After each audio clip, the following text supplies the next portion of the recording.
우리는 주일 말씀을 통해서 하나님을 기쁘시게 하는 삶, 그것이 거룩이다, 거룩한 삶이다 라는 말씀을 데살로니가 전서 4장 말씀을 통해서 들었습니다.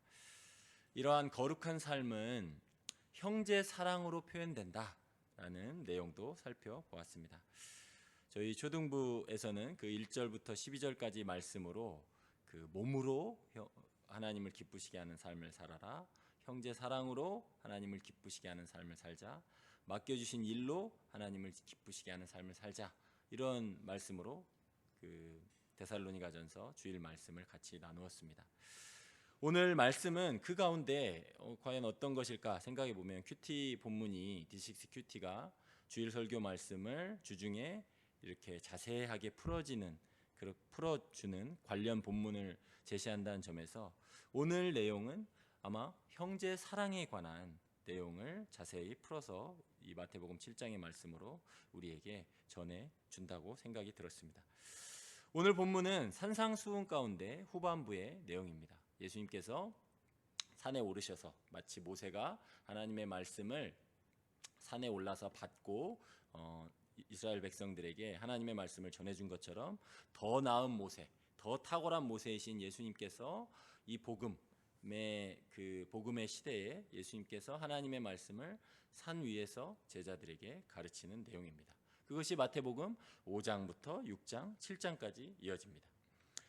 산상수훈을 듣고 있는 대상은 누구였냐면, 산상수훈의 시작을 보면 마태복음 5장 1절에 보면 예수께서 무리를 보시고 산에 올라가 앉으시니 제자들이 나온지라 라는 말씀으로 시작합니다. 그걸로 봤을 때 무리를 보셨고 그 가운데 제자들이 나오는 것을 보시고 제자들에게 산상수훈을 전하고 있다는 것입니다. 천국복음을 전하시는데 산상수훈 바로 앞에 보면 예수님께서 천국복음을 전하시거든요. 회개하라, 천국이 가까웠느니라, 천국복음을 두루 다니시면서 전하십니다. 천국복음을 전하시는데 제자들에게 이제 천국이 가까이 왔으니 천국 백성으로 어떻게 살아야 할지, 과연 예수님 하나님 나라의 제자로 어떻게 살아야 될지에 대해서 설명하고 있는 것이 바로 이 산상수훈이라는 것입니다. 그러면서 이제 5장, 6장에 이어서 7장에 이런 말씀으로 시작하고 계시죠. 비판을 받지 아니하려거든 비판하지 말라라고 말씀합니다. 여러분 어떻습니까? 여러분 비판을 하십니까? 안 하십니까? 비판 많이 하잖아요. 뉴스 보면서. 그죠? 비판 많이 하잖아요. 그죠? 그리고 뭐 입으로 안 한다 할지라도 마음으로 비판 많이 하잖아요. 근데 예수님이 비판하지 말라, 비판 받지 않으려거든 비판하지 말라, 이렇게 말하고 있습니다. 그러면 여기서 말하는 비판이 무엇인지를 생각해야 됩니다. 그렇죠? 우리가 지금 사실 정당한 비판도 있잖아요. 그리고 분명히 그 성경의 다른 곳에서 보면 너희에게 들어오는 그 거짓 선지자들 분별하고 판단하라, 그리고 또 악한 행위가 있을 때 그걸 판단해서 교회에서 그걸 방치하면 되겠느냐, 내쫓아라, 이런 말씀도 하잖아요, 성경에서. 그러니까 이 비판이라는 말이 어떤 뜻인지를 우리는 잘 생각해 봐야 한다는 것입니다. 예수님께서 비판하지 말라고 하셨는데 여기서 말하는 비판은 정죄적 판단을 말하는 것입니다. 정죄적 판단. 이미 마음에 상대를 정죄하는 판단을 가지고 남을 비판하는 행위, 그것을 말씀하고 있다는 것입니다. 왜냐하면 이러한 정죄적인 판단은 오직 하나님만이 하실 수 있기 때문입니다. 우리는 결코 궁극적으로 어떤 사람을 정죄적으로 이렇다 저렇다라고 판단할 수 있는 권위가 우리에게 있어요, 없어요? 없죠. 우리에게 없다는 것입니다. 그래서 예수님께서 이렇게 말씀하시는 거예요. 2절에. 사실 2절 말씀이 왜냐하면으로 시작하거든요. 1절 말씀의 근거를 2절 말씀에서 이렇게 설명하는 거죠. 너희가 비판하는 그 비판으로 너희가 비판을 받을 것이요, 너희가 하는 그 비판으로 그대로 너희가 비판받을 것이라 라고 말씀하는 거죠. 너희가 헤아리는 그 헤아림으로, 너희가 되는 그 잣대로 너희도 그렇게 헤아림을 받을 것이다. 동일한 그 잣대로 너희가 그렇게 하나님께 판단받을 것이다 라고 말씀하고 있다는 것이죠. 무서운 말이죠. 얼마나 무서운 말입니까? 그죠? 우리가 판단하는 잣대로 결국 우리도 우리의 모든 것을 아시는, 우리의 모든 생각까지 다 아시는, 우리가 컨디션이 좋을 때, 우리가 컨디션이 나쁠 때, 우리가 직장 일을 할 때, 우리가 가정에서 일을 할 때, 마음으로, 행동으로, 말로 하는 모든 것을 아시는 하나님께 우리가 헤아리는 그 헤아림으로 우리도 헤아림을 받을 것이다 라고 예수님이 말씀하시면서 너희도 그렇게 헤아림을 받을 것이라고 생각하고 이렇게 판단하지 말라라고 예수님이 말씀하고 있다는 것입니다. 우리는 생활에서 너무나 쉽게 이러한 정죄적 판단을 할 때가 많습니다. 이런 정죄적 판단으로 사람을 볼 때가 많다는 거죠. 제가 어제 팀켈러 목사님 개척 교회를 시작할 때에 팀켈러 목사님이 정하였던 전도 대상자들에 대한 이야기를 들으면서 참 도전이 되었습니다.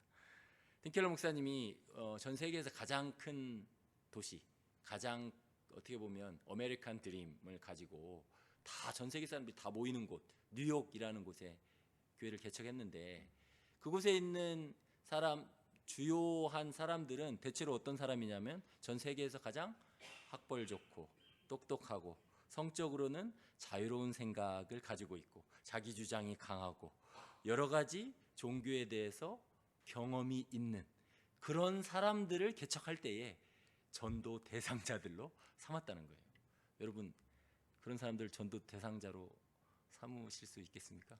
나보다 똑똑하고 나보다 학벌 좋고 나보다 잘 나가고 돈 많이 벌고 그렇잖아요. 종교적으로 다양한 경험이 있고 그죠?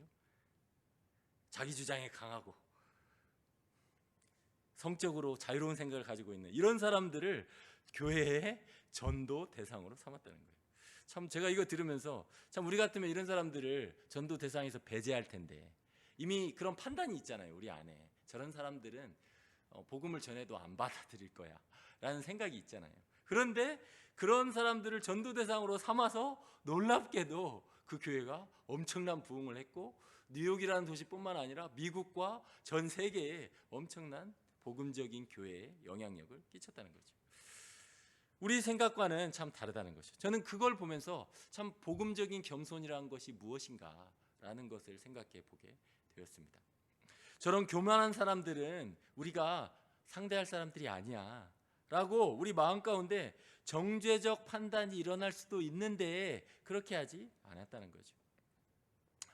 우리도 많은 경우에 그렇지 않습니까? 저 사람들은 내가 접근할 사람 아니야.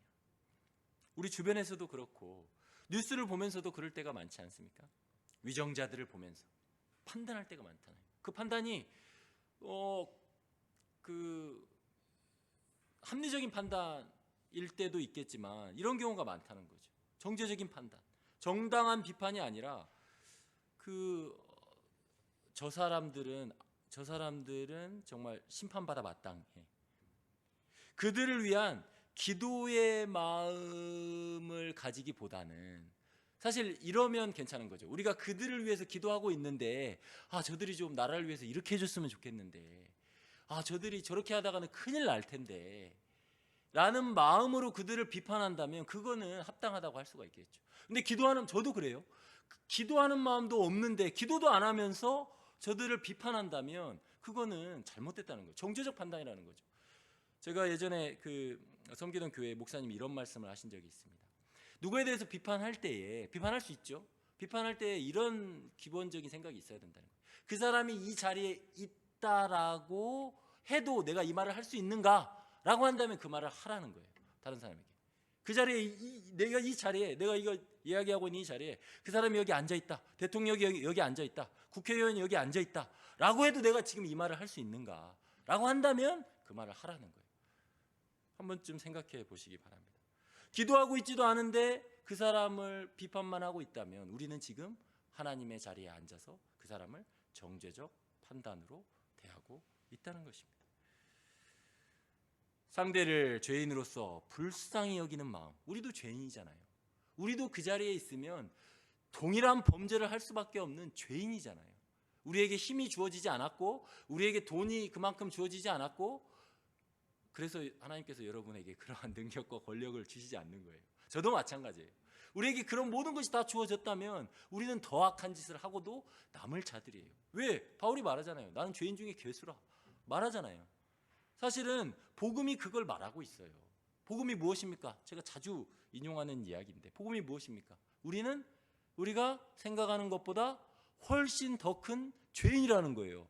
우리가 생각하는 것보다 훨씬 더 큰 죄인이라는 거예요. 우리에게 그러한 권력과 우리에게 그러한 자유와 그러한 힘이 주어졌다면, 그러한 돈이 주어졌다면 우리는 그보다 더 악한 일을, 나라를 팔아먹는 일도 얼마든지 서슴지 않고 할 수 있는 자들이라는 거예요.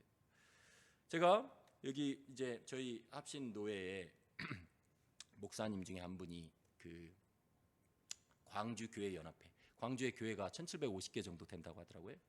그 인구가 150만 명이고 그 중에 기독교의 인구가 40만 명 정도 된다고 하더라고요. 근데 광주 교회 연합회의 그 회장님이 되셨어요. 저희 그 노회 목사님이. 근데 그런 말씀을 하시더라고요. 정말 인품이, 뭐 인터뷰하는 걸 봤는데 정말 인품이 너무 훌륭하세요. 정말 존경스러운 분이에요.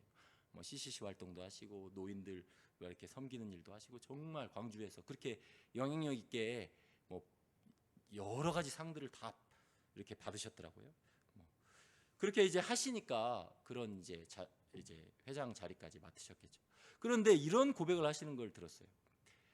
그 이제 첫 아이를 가졌는데 아이가 정말 무슨 병이었더라? 심한 병이 있어서 심장에 병이 있어가지고 사모님이랑 계속 돌봐야 했대요.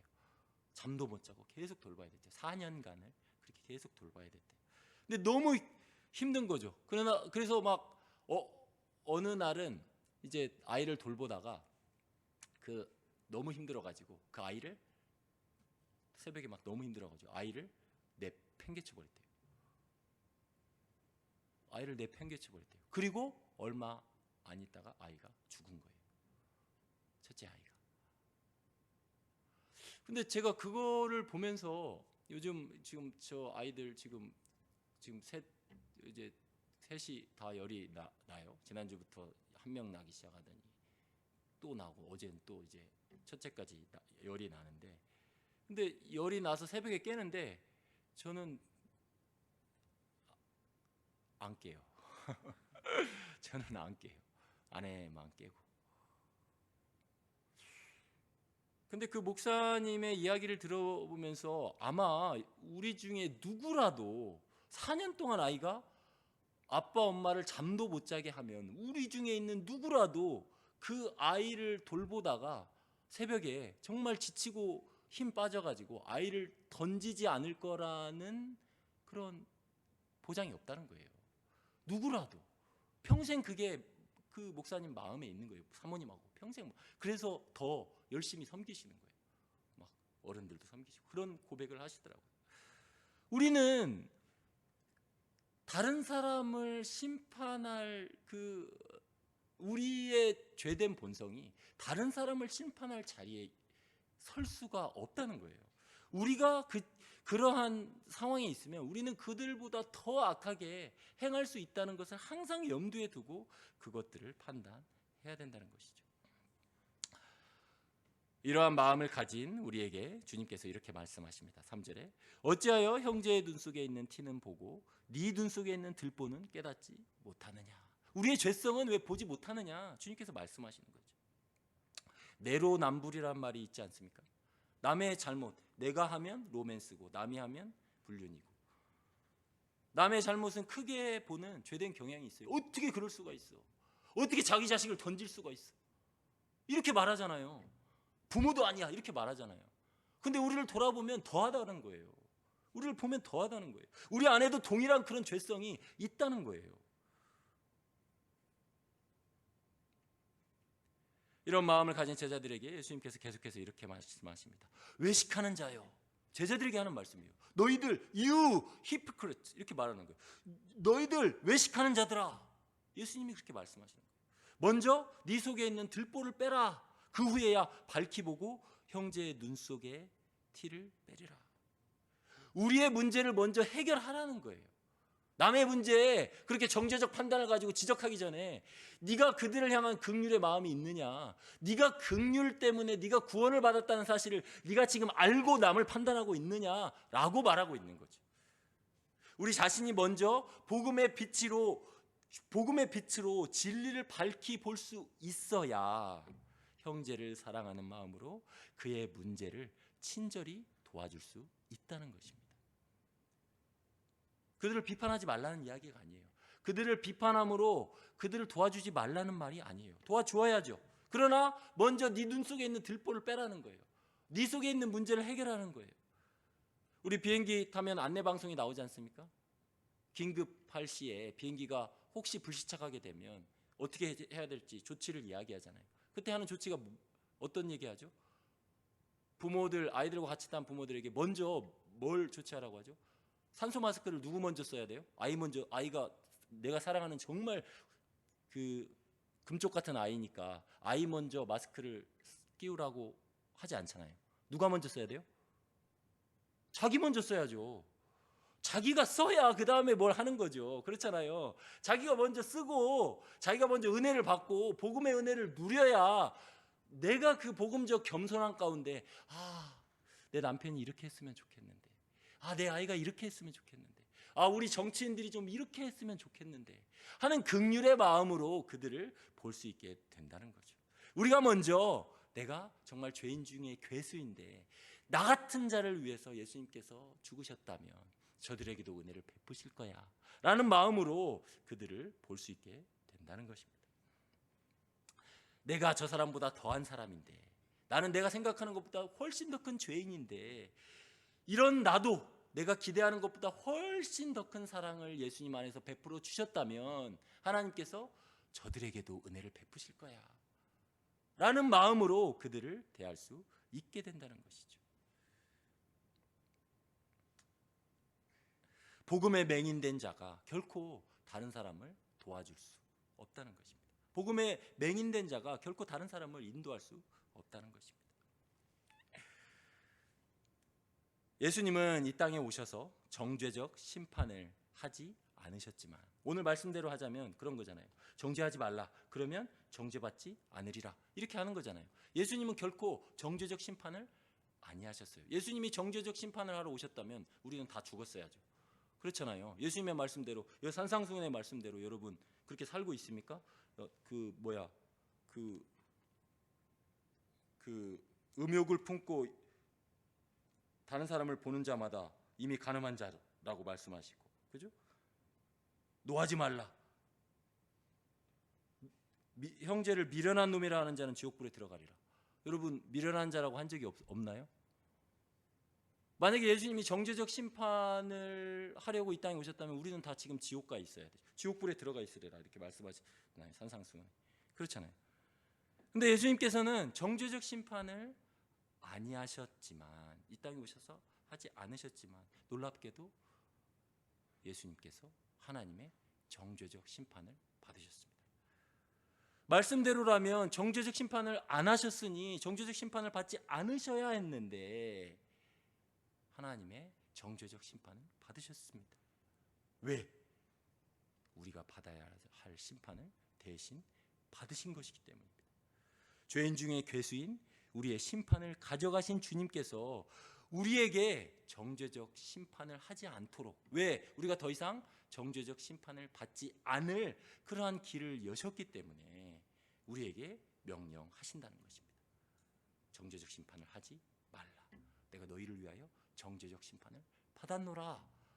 너희도 그러한 나의 은혜 때문에 너희도 지금 하나님의 자녀의 특권을 누리게 되었으니, 천국의 백성으로 살게 되었으니 그들을 불쌍히 여기고 너희의 문제를 먼저 복음으로 해결하고 그들을 바라보라 라고 명령하신다는 것입니다. 그러므로 결론입니다.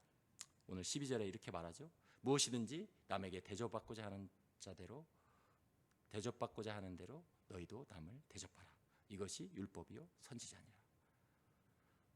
우리가 먼저 복음의 은혜를 누리고 그러한 은혜 가운데 사랑으로 형제와 이웃을 대하여서 이번 주일 말씀처럼 하나님을 기쁘시게 하는 복된 하루 되시기를 주님의 이름으로 축원합니다.